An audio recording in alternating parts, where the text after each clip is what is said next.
In this video, we're gonna focus on function, inverse of a function, composition of a function, evaluation of a function. Okay, but before then, let's take the definition of function. Please, let's write this. Function can be defined as, let's take a note, please. Function can be defined as a mathematical law. Function can be defined as a mathematical law that relates the dependent variable. Function can be defined as a mathematical law that relates the dependent variable and independent variable. So now let me write it down. Function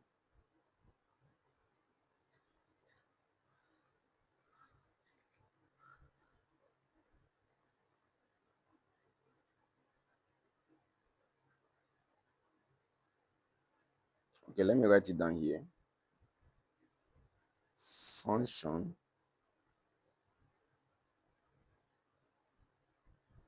can be defined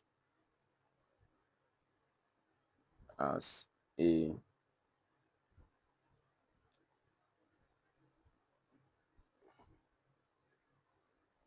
mathematical law that relates the dependent variable and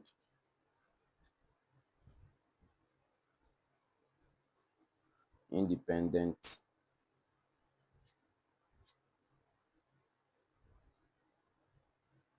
variable, full stop. So our intention here is to know what dependent variable is. Either I call it variable or I call it later, please take note. And to know what independent variable is, please take note. Our intention here is to know what dependent variable is and to know what independent variable is. Either I call it variable or I call it later, please take note. But before we know what dependent variable is and what independent variable is, let's represent the mathematical expression of function here. So mathematically, function can be expressed as y is equal to f of s. So from here, let's know the letter that is standing as the dependent letter, and let's know the letter that is standing as the independent letter. Okay, now the subject letter, which is y, is a dependent letter, while the letter that is not the subject, which is s, is the independent letter. Any letter that is the subject letter represents the dependent letter. Any letter that is not the subject represents the independent letter. Why? Because without the value of this s, I can't get the value of y. So y depends on s. Please take note. So the subject letter is the dependent letter. The letter that is not the subject is the independent letter. Okay. Now we have known what dependent letter is, and we have known what the independent letter is. So let's consider the inverse of a function, composition of a function, and evaluation of a function. Okay, let's consider the following functions here. Let's consider the following functions here. Okay, that is the first function we have to consider in this video is one, inverse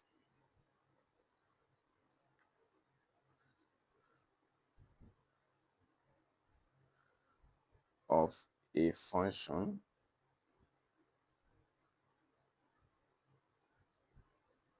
2. Composition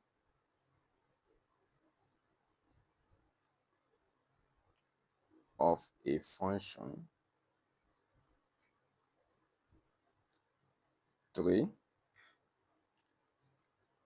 Evaluation of a function. Sorry.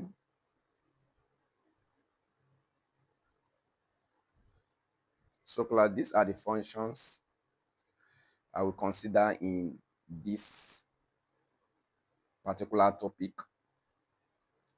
The first one here is inverse of a function.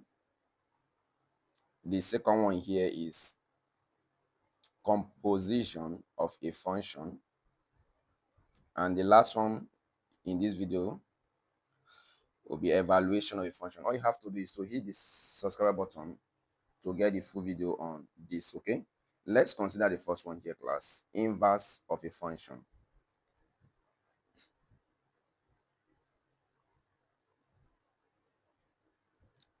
Inverse of a function. All right. Class, let's take a note here. The inverse of a function f of s, the inverse of a function f of s can be represented as f raised to power minus 1 of s. The inverse of a function f of s can be represented as f inverse of f of s. So class, whenever you see this symbol here, it represents the inverse of a function. Whenever you see this symbol here, it represents the inverse of a function. Please take note of this. This and this is not the same. Please take note. This is the inverse of a function. This is differentiation, which we are going to consider later after this series of video, okay? So this is inverse of a function. This is differentiation of a function, okay? So our intention, the purpose of this video is for inverse of a function. So if you're asked to find the inverse of any function, the inverse of any function of f of s, sorry, it will be represented as this. What does it mean here? It means that if I'm giving a function as f of s, the inverse will be f inverse. If I'm giving a function as f of s, the inverse will be f inverse. If you want to find the inverse of f of s, if I'm giving a function as g of s, if I'm giving a function as g of s, sorry, if I'm giving a function as g of s, the inverse will be represented as g inverse of s. Please take note. So the same thing here, if I'm giving a function as w of s, the inverse will be represented as w inverse of s. Please take note of this. So depending on what the function is given to us, we determine what the inverse will look like. If the function is f of s, the inverse will be f inverse.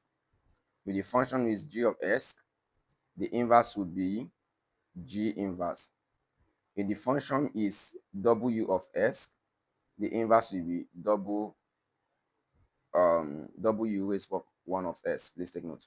W inverse. Please take note. So we have known how to represent inverse of a function if the function is given. So the next thing here is to know how to evaluate inverse of a function. We have known how to represent a function as the inverse. So the next thing here is to know how to evaluate inverse of a function. Please let's take a note here. Please write note. Let's take a note here. Please write note to evaluate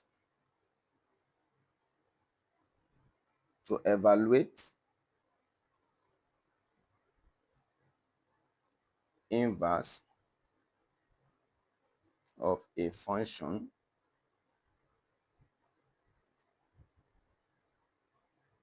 To evaluate inverse of a function, we apply the following steps. Note, to evaluate inverse of a function, we apply the following steps. Step 1,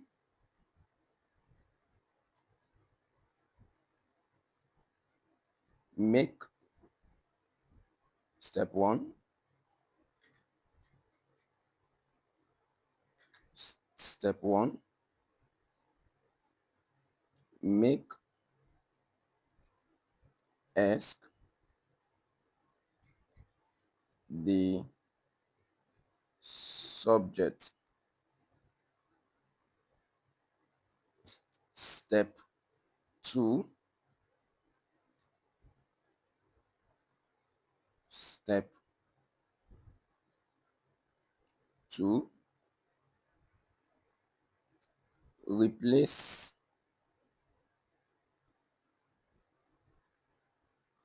y to ask. Step 3, that is the last step here. Step 3,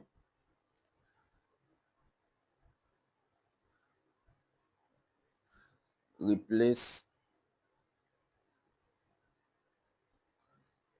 ask to its inverse.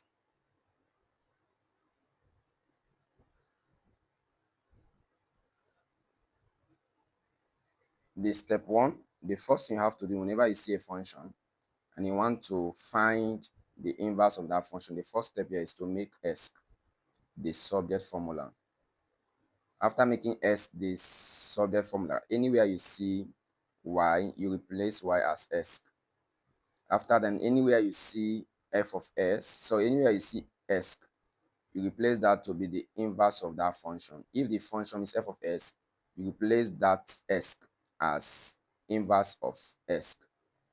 If the function is g of s, you replace that ask to be inverse of g. Please take note.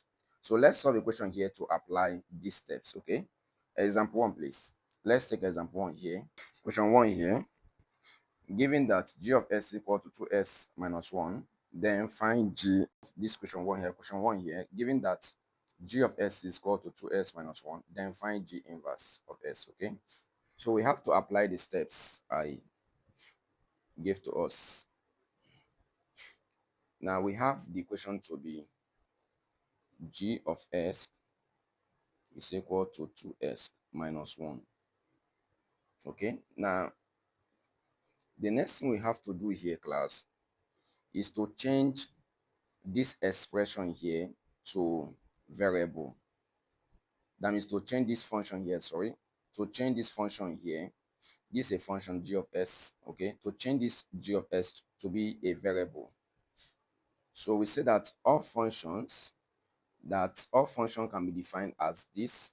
If I have f of s is the same as y is equal to f of s. What does it mean? It means that whenever you are expressing a function, that is a function as a letter, that function is y. Any function at all, whenever you are representing any function at all as a letter, it is y. So whenever you are representing y as a function, it is what? F of s. Please take note. So I want to represent this guy here, which is g of s, as a letter. So it will be written as y is equal to plus 2s minus 1. Please take note. The next thing to do here is to take like items here. Remember, our intention here is to make s the subject of formula. So when you take like items here, I have this to be y plus 1 is equal to 2s. Please take note. Okay, the next here is to make s to stand alone. So make s to stand alone, I have to divide here by 2.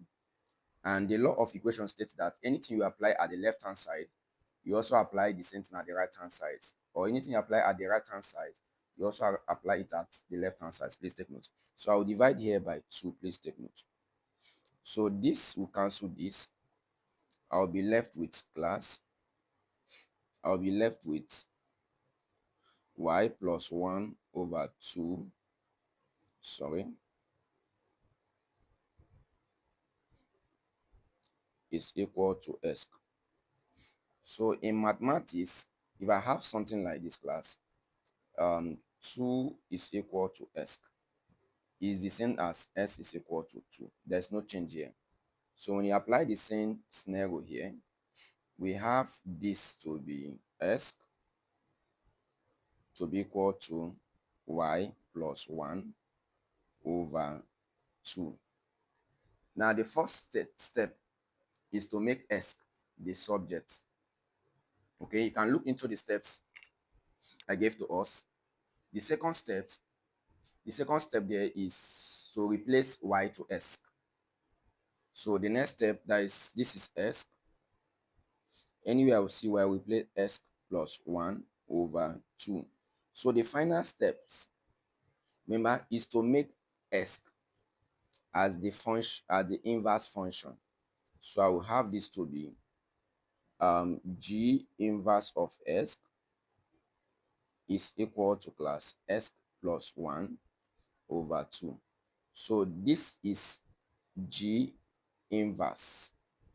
This is the inverse of the function given to us there. So this is the method we calculate inverse of a function. This is the method we calculate inverse of a function. Class, okay, let's solve an advanced question here on inverse of a function. Okay, let's take question 2 here. Okay, let's take question 2. Okay? Solution first. To solve this here, we have to understand this mathematical expression here. So we say that f is such that s tends to 3s minus 4. That we should find the f inverse. Okay. Now this representation here is to find the inverse of this function here. So what does this expression, what does it mean? What is the meaning of this expression here first? Let's understand what it means. So if I have f such that s tends to 3s minus 4, it means that f of s is equal to, this tends means it gives 3s minus 4. Okay, listen to me carefully. F is such that s tends to 3s minus 4. It means that f of s, like this is the same thing as class f of s. This arrow means is give equal to, is giving us 3s minus 4. That's what it means. So this expression here is can be interpreted as this expression here, that is f of s is equal to 3s minus 4. Please take note. So we have that equation to be f of s is equal to 3s minus 4. Our intention here is to make this, is to find the inverse of the function from here. So we know the steps to find the inverse of a function. The first step is to make s the subject. But before we make s the subject, we have to change the function as a variable. So changing this as a variable, we have this to be y is equal to 3s minus 4. Please take note. So now let's take license to make s the subject. I will have this to be y plus 4 is equal to 3s. So the next here is to divide both sides by what's attached to s to make s to stand alone. I will divide here by 3, divide here by 3. Please take note. So class, this will cancel this. Remember, I'll be left with this. I'll be left with y plus 4 over 3 is equal to s. But remember that in mathematics, if I have this to be 2 is equal to s, is the same as s is equal to 2. So from this analogy, from this relationship, I will have this to be s is equal to y plus 4 over 3. So what are the last steps? Replace y to s and replace s as the inverse of that function. So I will have this to be f inverse of s equal to replace y as s, that is s plus 4 over 3. So class, this is my answer here. All right, so all you have to do to get the next video on composition of a function is to hit the subscribe button to get the next video. Okay, thank you.